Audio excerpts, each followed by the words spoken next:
Good afternoon friends, आप सभी का स्वागत है आपके अपने चैनल वर्चुअस में। मैं ध्रुव दिनकर फॉर्मर SBA आज फिर से आपके लिए रीजनिंग का एक बहुत ही प्यारा बहुत ही इंपॉर्टेंट सेशन लेकर आया। जैसे कि आप सभी जानते हैं, डेली इस समय पर हम डिस्कस कर रहे हैं मेंस को टारगेट करते हुए मिसलिनियस क्वेश्चंस।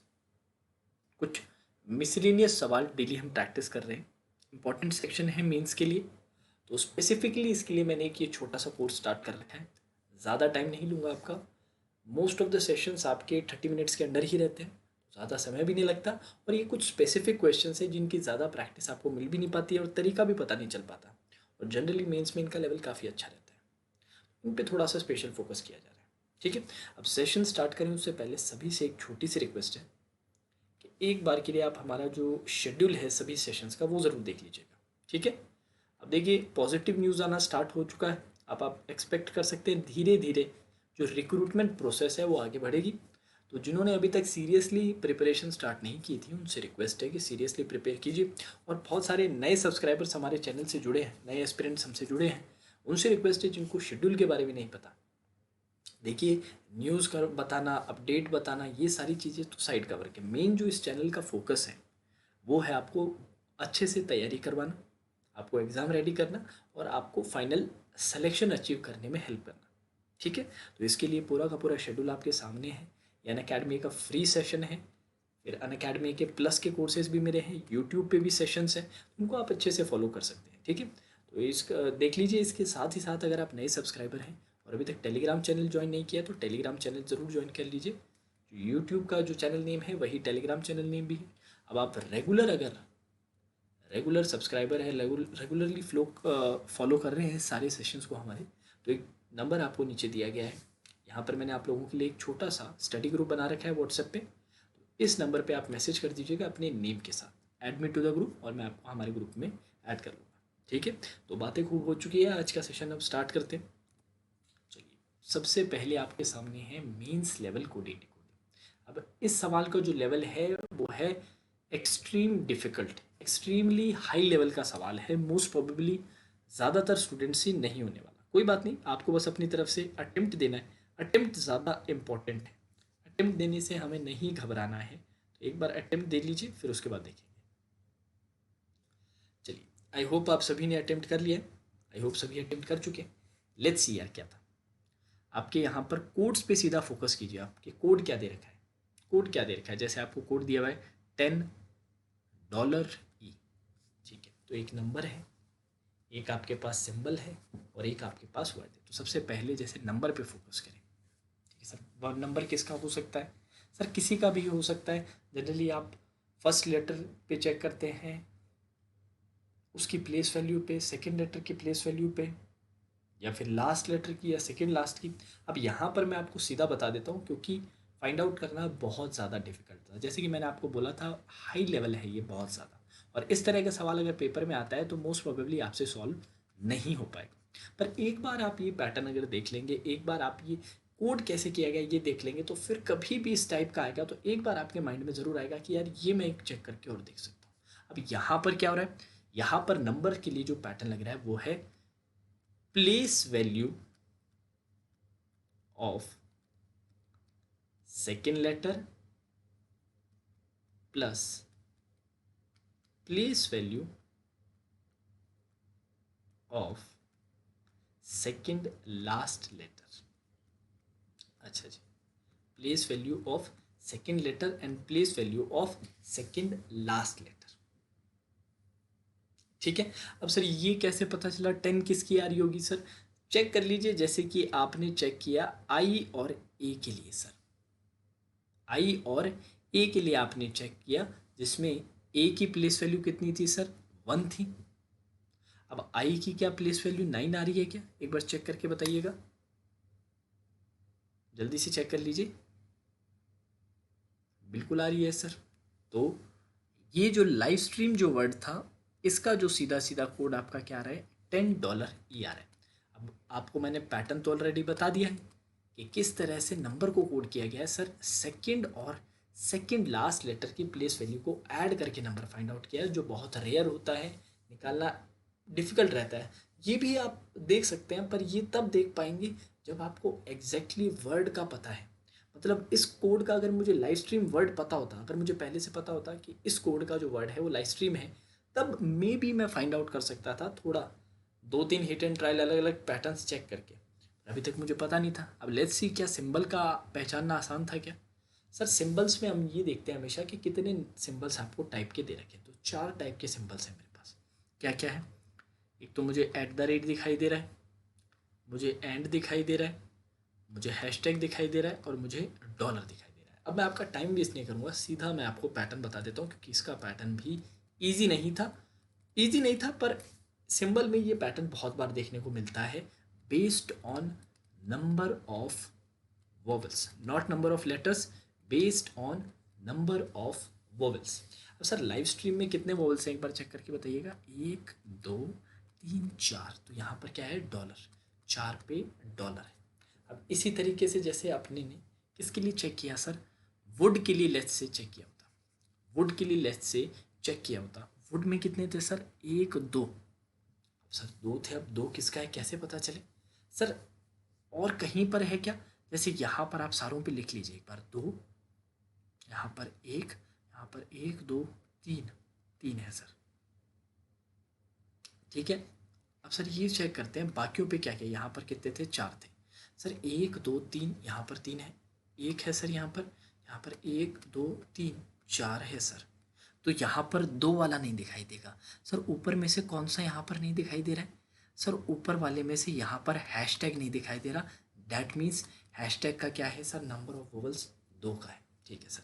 अब तीसरे सेंटेंस में और चेक कर लेते हैं सर। 1 1 2 3 सर, 1 2। ठीक है सर। 4 वाला है ये तो पता ही था, 4 वाला है ये तो पता ही था, सेम कॉमन है। एक बार 1 2 3 4। ठीक है सर। 1 2। ठीक है सर। 1 2, बहुत ही बढ़िया सर। 1 2 3। ठीक है सर। यहाँ पर आपको कौन सा नहीं दिखाई दे रहा है सर? यहाँ पर एक नंबर ऑफ वोवल वाला नहीं आ रहा है। और कौन सा सर सिंबल नहीं दिखाई दे रहा है, एक बार चेक करके बताइए। हैशटैग 2 बार दिख गया, डॉलर दिख गया, एंड दिख गया, पर कौन सा नहीं दिखा सर?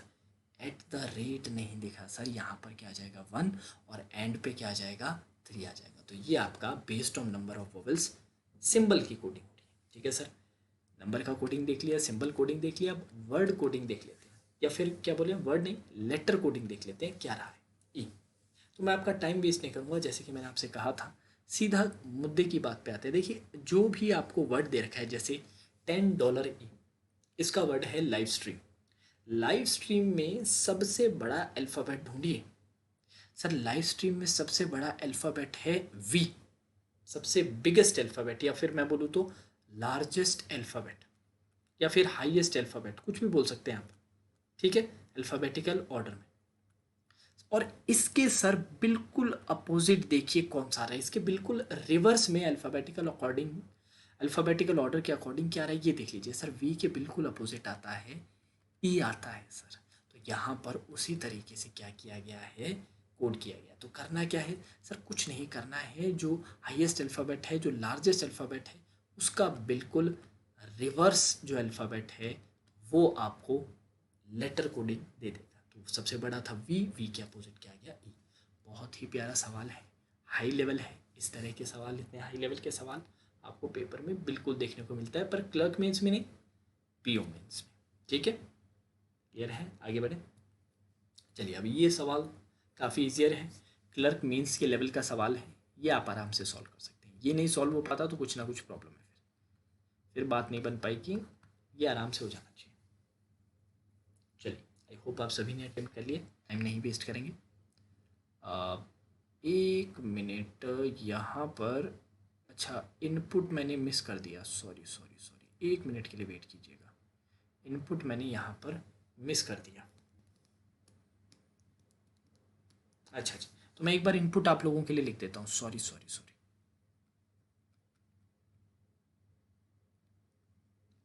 1 मिनट में आपके लिए इनपुट लिख देता हूँ सब लोगों के लिए। सॉरी, माफ़ी चाहूँगा मैं।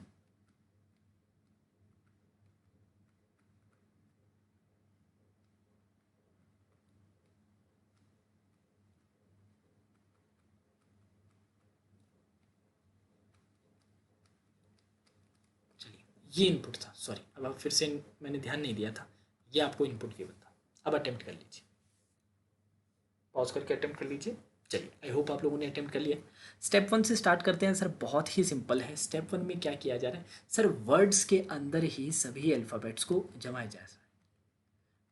Inside all alphabets are arranged. ठीक है सर, वर्ड्स के अंदर ही, जैसे AHER था, इसके अंदर ही अल्फ़ाबेटिकल ऑर्डर के अकॉर्डिंग, तो पहले ए आ गया, फिर ई आ गया, एच आ गया, अब DORNU, सर डी, फिर एन, फिर ORU, BAEDL, ABDEL, इस तरह से जमा दिया। और इसी तरीके से बाकी सबको भी अंदर ही जमा दिया गया है सर। ठीक है, वर्ड्स के अंदर ही पूरे अल्फ़ाबेट को जमा दिया गया है according to the alphabetical order. Alphabetical order के अनुसार जमा दिया। स्टेप नंबर 2 में क्या है सर? स्टेप नंबर 2 बहुत सिंपल है। अब आप सारे वर्ड्स को जमा रहे हो। पहले तो वर्ड्स के अंदर लेटर को जमा रहे थे, अब पूरे के पूरे वर्ड्स को left to right alphabetical order के अकॉर्डिंग जमा रहे हो। तो सर AB, फिर AC, ACHTY, फिर AE, फिर D, फिर I, इस तरह से सर आपने जमा दिया। अब स्टेप नंबर 3 में क्या हुआ सर? स्टेप नंबर 3 में कुछ नहीं हुआ, पहला जो लेटर है इन्होंने हटा दिया। स्टेप नंबर 3 में क्या किया? पहला लेटर हटा दिया और बाकी सारा आपको लिख दिया।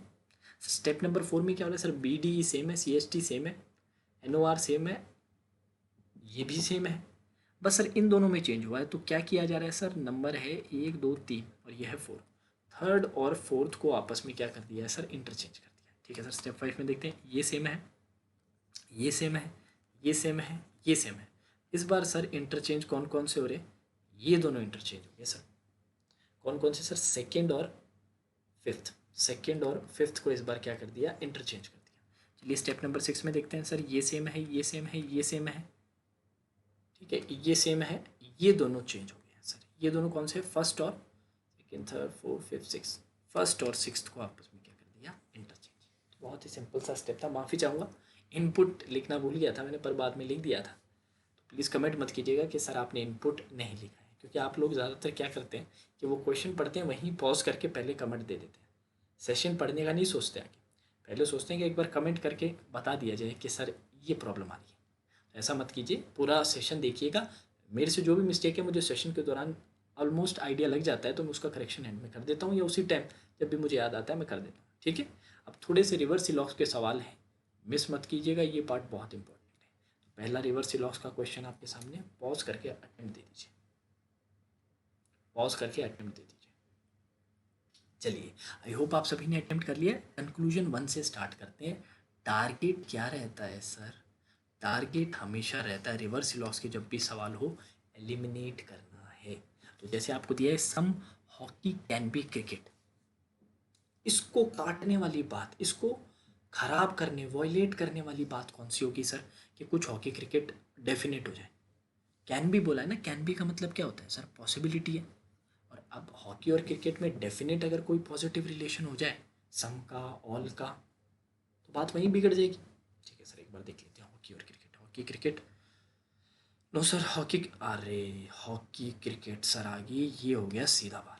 चलिए सर देख लेते हैं हॉकी क्रिकेट। हॉकी क्रिकेट नहीं सर, कोई प्रॉब्लम नहीं है सर, नो प्रॉब्लम। चलिए बहुत ही बढ़िया, आगे बढ़े सर। क्रिकेट और फुटबॉल, फिर से कैन बी क्या? क्रिकेट और फुटबॉल में कुछ ना निकला है सर, निकल गया ना, सम फुटबॉल इस क्रिकेट डेफिनेट आ गया ना, पॉसिबिलिटी चाहिए थी सर, ये भी गलत हो गया। थर्ड आपका आंसर आ गया, ओनली 3 फॉलोज आपका यहाँ पर क्या आ गया? आंसर आ गया। यहीं पर खत्म सर, आगे देखने की जरूरत नहीं, टाइम नहीं वेस्ट करना है सर, टाइम नहीं वेस्ट करना है सर, यहीं पर खत्म हो गया सवाल। चलिए नेक्स्ट देखते हैं। पॉज कर लो, पॉज करके अटेम्प्ट कर लो। टारगेट क्या है सर? टारगेट है एलिमिनेट करना। चलिए, आई होप सभी ने अटेम्प्ट कर लिया। Let's see. No law is art. सबसे पहले तो जैसे ही मैं नेगेटिव कंक्लूजन देखता हूँ ना, एक बार मेरा मन करता है चेक कर लूँ कि नेगेटिव कंक्लूजन है तो कम से कम एक स्टेटमेंट तो यार नेगेटिव आना बनता है। सर यहाँ नेगेटिव दो दो मिल रहे हैं सर, यहाँ नेगेटिव दो दो मिल रहे हैं सर, यहाँ कोई नेगेटिव नहीं मिल रहा, तो ये तो यहीं खराब हो गया, ये आपका यहीं गलत हो गया। अब दो तरीके हैं, या तो आप आगे एनालिसिस कर सकते हैं, या किसी भी एक स्टेटमेंट, तीन ही तो स्टेटमेंट है, किसी भी एक स्टेटमेंट का क्या बना सकते हैं? वेन डायग्राम बना सकते हैं। दोनों ही चीज़ें पॉसिबल है, जैसे कि मैं दोनों तरीके से आपको करके बता देता हूँ। सीधा एनालिसिस से करना चाहें या फिर वेन डायग्राम बनाए, दोनों में सेम ही टाइम लगेगा। क्योंकि एक वेन डायग्राम बनाना बहुत ईजी रहता है। कितने स्टेटमेंट है, 1 2 3 4, 4 स्टेटमेंट है, 2 मिनट लगेंगे। इतने अच्छे से आप लोगों ने प्रैक्टिस कर रखी है कि आपको कुछ सेकेंड ही लगेंगे। फिर भी देख लेते हैं। Some art is science, art science का रिलेशन बिल्कुल है सर, आर्ट साइंस का बिल्कुल है, तो ये तो बिल्कुल पॉजिटिव आ रहा है। लॉ और आर्ट में नेगेटिव रिलेशन चाहिए सर, ठीक है। लॉ कहाँ पर है, ये रहा सर। आर्ट कहाँ पर है, ये रहा। लॉ और आर्ट को कैसे कनेक्ट करेंगे सर, ठीक है सर मैं बताता हूँ। एनिमेशन का आपका कनेक्शन आएगा यहाँ पर, एनिमेशन का कनेक्शन आएगा यहाँ पर। एनिमेशन कनेक्ट होगा आर्ट से, और फिर एनिमेशन किससे कनेक्ट होगा, आर्ट से कनेक्ट होगा। एनिमेशन किससे कनेक्ट हो जाएगा सर, आर्ट से हो जाएगा। तो अगर नो एनिमेशन इज लॉ है, that means no law is art, या नो आर्ट इज लॉ भी क्या हो जाएगा, करेक्ट। तो ये तो बात बिल्कुल सही है सर। ऐसे ही इसमें भी चेक करेंगे लॉ और आर्ट की। सर ये रहा लॉ, आर्ट कहाँ पर है सर, ये रहा सर आर्ट। आर्ट यहाँ पर है, आर्ट यहाँ पर भी है, ठीक है सर। इसको कैसे कनेक्ट करेंगे, लॉ का सर नेगेटिव रिलेशन है साइंस के साथ, और साइंस का कंप्लीट रिलेशन है आर्ट के साथ। तो अगर ऑल साइंस इज आर्ट, सारी की सारी साइंस आर्ट है, अगर सारी की सारी साइंस आर्ट है, तो इसका मतलब क्या है, no no art is law भी होगा क्या, नहीं सर। ये आप खुद चेक कर सकते हैं। अगर सारी की सारी साइंस क्या है, आर्ट है, और आपको बोल दिया जाए नो साइंस इज लॉ, तो सर इसका क्या मतलब यही होगा क्या, no law, no no law is art, कोई भी लॉ आर्ट नहीं होगी। नहीं सर, हो सकती है ये तो इसका कोई डेफिनेट रिलेशन नहीं है। तो सर सेकंड आपका यही गलत हो गया, सेकंड आपका क्या हो गया, यही गलत हो गया। आपने क्या ढूंढा सर, नेगेटिव कॉनोटेशन चाहिए, एकदम नेगेटिव लॉ और आर्ट में। तो लॉ और आर्ट को कनेक्ट किया, सिर्फ इन पे ही फोकस करना है, बाकी बचे भी नहीं। अगर जैसे आप पूरा वेन डायग्राम नहीं बनाना चाहते, सिर्फ इतने इतने पोर्शन का, ये 2 का ही बना लोगे, सीधा देख के नहीं समझ आ रहा, सिर्फ इतना बना लो, उसी से क्लियर हो जाएगा कि सर लॉ और आर्ट में ऐसा डेफिनेट रिलेशन नहीं आ रहा। तो यहीं पर ये गलत हो गया, और आपका आंसर क्या आ गया सर, ओनली 1 आपका आंसर आ गया। तो इतना वेन डायग्राम तो बना ही सकते हो ना यार, 3 सर्कल तो बना ही सकते हो। अब ये देखना कैसे पता चलेगा कि सर पहली बारी में ये कैसे देख ले, ये आपको आएगा प्रैक्टिस से, और 2-3 चीज़ें जो मैं आपको बार बार बताता हूँ रिवर्स सिलॉक्स में, उनको फॉलो करके, ठीक है। चलिए फाइनल क्वेश्चन आज का जल्दी से अटेंड कर लीजिए। चलिए आई होप आप लोगों ने अटेम्प्ट कर लिया, बहुत ही सिंपल है सर, जल्दी से देख लें। एटलीस्ट का कोई मतलब नहीं है सर, एटलीस्ट को यहाँ से हटा दीजिए, देखना ही नहीं sir. Some air is fire is air, all water being soil, some air is not sky, ठीक है सर। नेगेटिव सभी में बिल्कुल है sir. Fire air, fire air, fire air, fire air, fire और एयर में डेफिनेट रिलेशन चाहिए sir. Fire ये रहा, एयर ये रहा, फायर ये रहा, एयर ये रहा, ठीक है सर। पूरा का पूरा फायर खुद किसके अंदर है, पूरा फायर आपका वाटर के अंदर है। वाटर का रिलेशन, पूरा फायर किस में, वाटर का रिलेशन किससे है, सॉइल से, सॉइल का एयर से। तो सर फायर और एयर में तो कोई डेफिनेट रिलेशन ही नहीं है बाहर सर। किस किस में, फायर और एयर में चाहिए सर। ये रहा फायर, ये रहा सर एयर, कोई डेफिनेट रिलेशन मिल रहा है कि एक बार जल्दी से चेक करके बताएं। कोई डेफिनेट रिलेशन किस किस में चाहिए सर, फायर और एयर में चाहिए सर। फायर और एयर में पूरा का पूरा ऑल वाटर, पूरा का पूरा वाटर किस में है सर, फायर में। उल्टा मैंने बता दिया था कि यहाँ पे all water is fire, all water is fire, और कुछ वाटर क्या है, सॉइल है, और कुछ एयर क्या है, सॉइल है। तो एयर और नहीं, सही बताया था, ठीक है। अब इसमें देख लेते हैं, पूरा का पूरा वाटर किस में है, फायर में है। अब सर वाटर से फायर का कोई रिलेशन नहीं है, वाटर का आपको एयर से सीधा दे रखा है ना, वाटर और एयर में चाहिए। एक मिनट, एक मिनट, फायर और एयर में चाहिए सर, फायर और एयर में। सारा का सारा वाटर क्या है, फायर है, और वाटर का कुछ पोर्शन क्या है, एयर है, दैट मीन्स एयर का भी फायर होगा। 100% सर, यहाँ पे कोई प्रॉब्लम नहीं। फायर और एयर का यहाँ पे रिलेशन, फायर और एयर वही सेम रिलेशन है सर, वही सेम चीज़ें हैं, तो यहाँ पर भी कोई प्रॉब्लम नहीं। सारे वाटर के सॉइल होने की पॉसिबिलिटी, सर ये गलत कैसे हो सकता है, कैसे एलिमिनेट कर सकते हैं इसको सर। ये बात पहले से सच हो जाए, या वाटर और सॉइल में नेगेटिव रिलेशन आ जाए, नेगेटिव रिलेशन आ जाए किसमें सर, फायर, सॉरी वाटर और सॉइल में। तो सर वाटर, यहाँ पे नेगेटिव रिलेशन किस किस में है, फायर और स्काई में। फायर और स्काई में,